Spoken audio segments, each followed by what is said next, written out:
Thank you very much, Vered. And now we're going to move on to Neeman from the IAI. He has an undergraduate and graduate degree in engineering. He's an engineer, a pilot, and an expert on UASs. Eli, please. Hello, I'd like to start my presentation with a video that probably most of you know. The background for this is an IDF force in Gaza encountering 3 terrorists. It opens fire on them. 2 of them escape to one side and they're targeted pretty quickly. The third one goes in a different direction, and that's the video that a commander in the field decides to use in order to try and locate that third terrorist who had just escaped. So it's a classic example. It was already shown by the IDF spokesperson, a classic example for using a drone for a highly tactical purpose. The drone went through goes through a balcony or a window into the building, and you can detect a not very nice person sitting on the couch looking at the camera.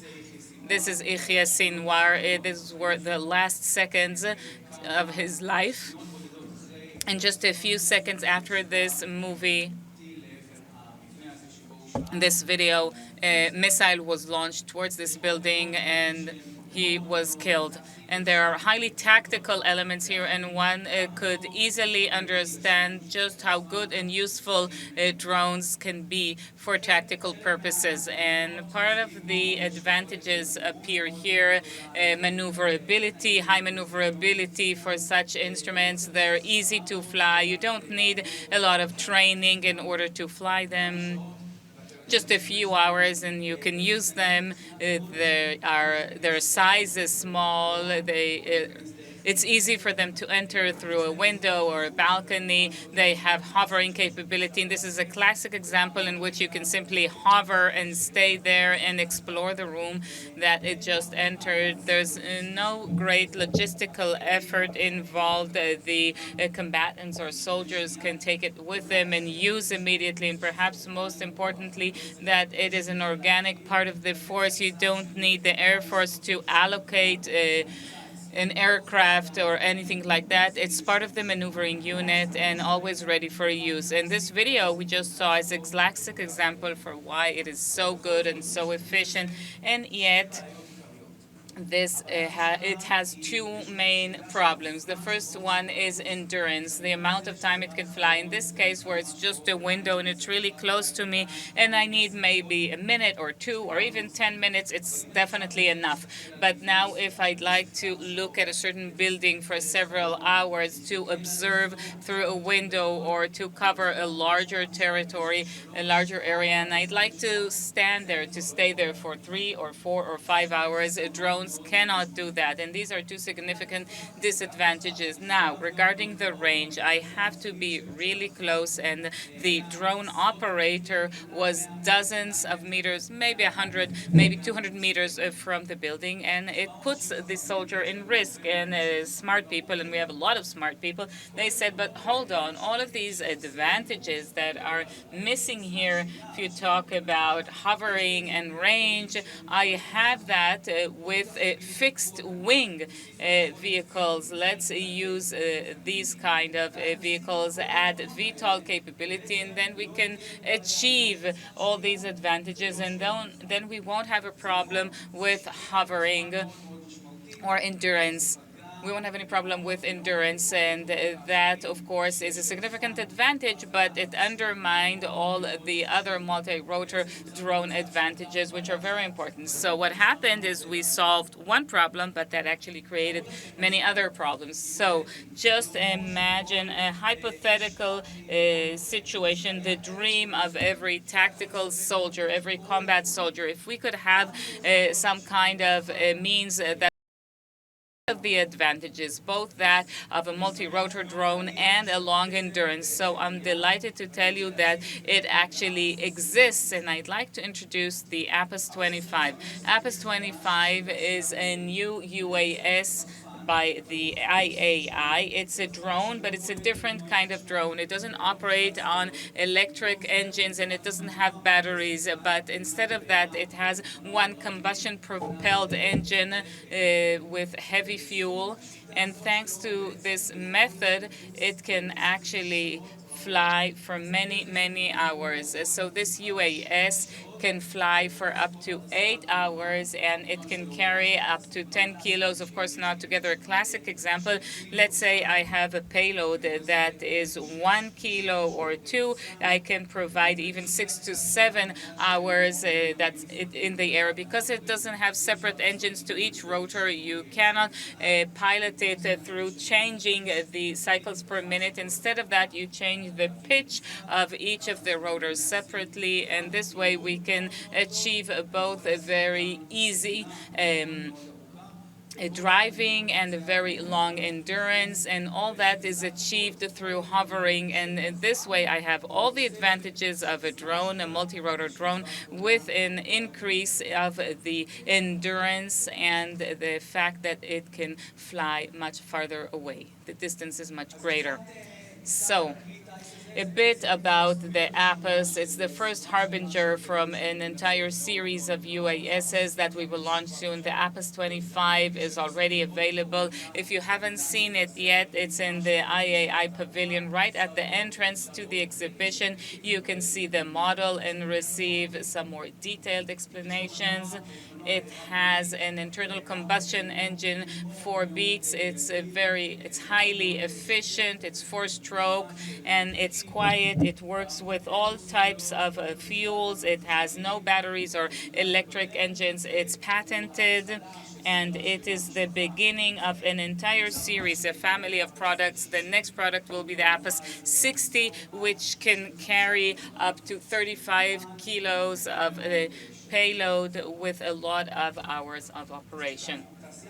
So when the IAI decided to enter this field of tactical solutions, which we an area that we dominate very well in the strategic, we had various studies, and they talked about the movement of blocks. I loved it, this definition. There are significant assignments that are passing from the strategic field to the tactical. So the tactical field is ever growing. It doesn't mean that we won't have a strategic area. It's still our main business, but there's a very clear movement that more and more tactical assignments. In this slide, on top of the fact that it shows the growth in the tactical field, there's even a more significant growth in the long endurance tactical vehicles, and that points at the fact that this is the true pain points of operators. They want greater and greater endurance, and this is why we're providing a much more significant focus. As far as the assignments, the missions, we have regular ISR missions that we've been doing for a long time, and here as well the APAS series has some significant advantages, and we've already mentioned them. One of them is standoff. It's a bit different from standoff in the strategic category. It means that the UAS will carry out its mission in altitude that's a bit higher, so it will be difficult to take it down, or you cannot use light weapons to try and take it down. As the operator, it means that I can be at a much greater distance, and I don't need to only be 10 or 100 meters from where I operate, and that gives me much more safety, and it protects and guards me much more significantly. Another element has to do with wide area persistent surveillance, because one of the things that makes it very difficult to operate and to generate intelligence is the fact that this UAV doesn't hover. It has to operate in circles, and these circles change the angle through which I look at my object. It's really inconvenient, so the hovering is a significant advantage. As for all of the missions, for example, border protection, which require that I cover a very large territory or carry out a mission that requires a large territory, the fact that I can be farther away and increase my range of action, it's significant, and it's a main advantage.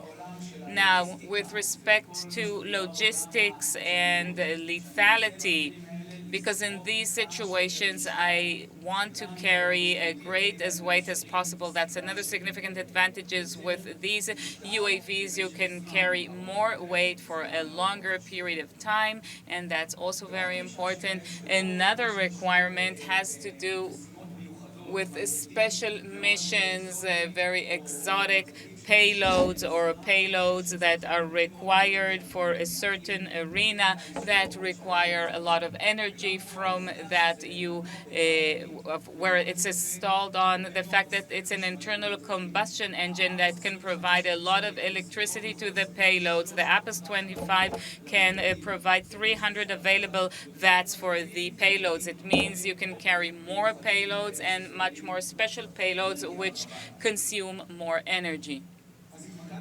So far, I focused on military missions, highly tactical missions, but it doesn't end here in the civilian world as well. Just like the previous speaker said, we wish to enter more and more into the civilian world, not just the military one. And this is a classic example. The IAI decided to participate in this project. X Prize is a very large voluntary organization. Some of the richest people in the world are on the board, people like Larry Page and Elon Musk, and they are investing of their time and energy and money in order to find solutions which humanity needs. And in this example, we're simply taking capabilities from the military world that we've developed into the civilian world, for example, and destructive wildfires, which we find in so many places, the US, Australia, Europe, Spain, other locations in Europe, and of course, it's very, very important. So to wrap up, let me just repeat three key takeaways from my talk. So first of all, I think that this is the ideal, optimal tactical UAV, which solves a lot of the existing problems. And another thing, it is actually a replacement for a fixed-wing VTOL. You no longer need that large wing that makes everything complicated and big so that it cannot enter through a window. And you can still achieve the longer endurance, even when I use wingless UAVs. And one last thing, we now need longer and longer endurance. And finally, we have this wingless drone that can carry out this mission. So I invite you to visit the IAI Pavilion outside in the exhibition and see it with your own eyes. Thank you very much.